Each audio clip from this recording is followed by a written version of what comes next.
एक घने और जंगली जंगल के बीचों बीच एक गरीब मगर नेक दिल जोड़ा एक छोटी सी झोंपड़ी में रहता था।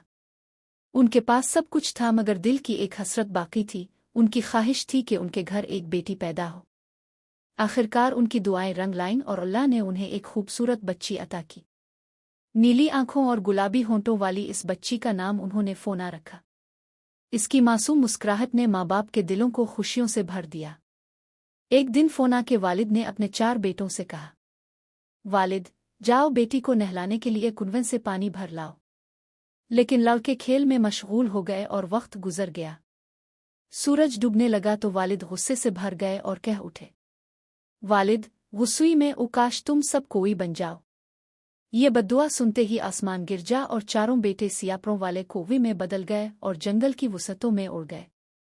वालिदैन के आंसुओं ने झोंपड़ी को गम से भर दिया और अब उनके पास सिर्फ फोना बाकी रह गई। वक्त गुजरता गया। फोना बड़ी हुई मगर वालिदैन ने ये राज इससे छुपाए रखा कि इसके भाई कौवी बन गए हैं। एक दिन जंगल में एक बूढ़ी औरत ने फोना को देखा और कहा, बूढ़ी औरत, बेटी, तुम्हारे 4 भाई हैं मगर तुम्हारी पैदाइश की वजह से वो बदकिस्मती का शिकार हो गए। फोना का दिल टूट गया। वो रोते हुए घर पहुंची और माँ बाप से पूछा, फोना, क्या ये सच है? माँ ने आंसू बहाते हुए सर हिलाया। इस दिन के बाद फोना ने अज़्म किया कि वो अपने भाइयों को ढूंढेगी। अगली सुबह इसने रोटी का थैला, पानी का घड़ा और एक छोटी कुर्सी साथ ली और सफर पर निकल खड़ी हुई।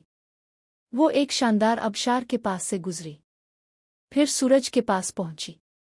सूरज, दूर हो जाओ, मैं तुम्हारी मदद नहीं कर सकता। इसके बाद वो चांद के पास गई। चांद, ठंडी आवाज में, ओ मैं खाली हूं, मैं कुछ नहीं दे सकता। आखिर में वो चमकते सितारों के पास पहुंची। सितारों का सरदार बोला, सितारा, तुम बहादुर हो, ये जादुई हड्डी ले लो, ये शीशे के पहाड़ का दरवाज़ा खोलेगी जहां तुम्हारे भाई हैं। फोना शीशे के पहाड़ तक जा पहुंची लेकिन रास्ते में वो जादुई हड्डी कहीं गिर गई। नाउमीदी के बावजूद इसने अपनी उंगली छेदी और खून के चंद कतरे दरवाजे पर टपकाए। दरवाज़ा खिल गया। अंदर एक बोना इसका खैरमकदम करता है। बोना, आओ बहादुर बच्ची। वो इसे एक कमरे में ले गया जहां 4 प्लेटें और 4 प्याले रखे थे। फोना ने थोड़ा खाया पिया और अपनी माँ की अंगूठी एक प्याले में डाल दी, फिर छप गई। थोड़ी देर बाद 4 कौवे अंदर आए, खाने पीने लगे और आहिस्ता आहिस्ता इंसानों में बदलने लगे। एक भाई ने प्याले में अंगूठी देखी। भाई, हैरान होकर, ये तो माँ की अंगूठी है। फोना रोते हुए बाहर आई और बोली, फोना, भाइयों, मैं हूं तुम्हारी बहन फोना। भाइयों ने खुशी से इसे गिले लगा लिया। भाई, तुम्हारी मोहब्बत ने हमें आज़ाद कर दिया। 4 भाई फोना के साथ वापस झोंपड़ी पहुंचे। वालिदैन की आंखों में खुशी के आंसू बहने लगे। माँ, मेरे बेटो, मेरी बेटी, सब वापस आ गए। यूं बद्दुआ का साया खत्म हुआ और झोंपड़ी में फिर से रोशनी और हंसी लूट आई। फोना की कुर्बानी और मोहब्बत ने इसका बिखरा हुआ घर फिर से जोड़ दिया।